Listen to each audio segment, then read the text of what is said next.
We had a pretty good Christmas here, didn't we, Amelia? Did we have a good Christmas? Yeah. Yeah. Check out what I got. Isn't that nice? So these trucks, I believe in the 40s, 49 and earlier, they didn't actually have these on here. It was a, hold on, here it is. They had something like this. This goes on the glove box. But it was just a larger version of this on the side.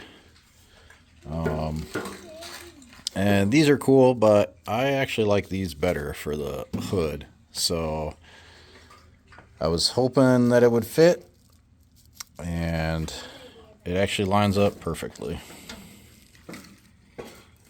So got one for each side. The other one's in here.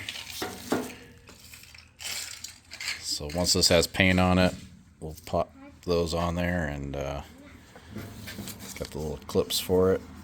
Yeah, it's gonna look pretty good. Tumbleweed garage.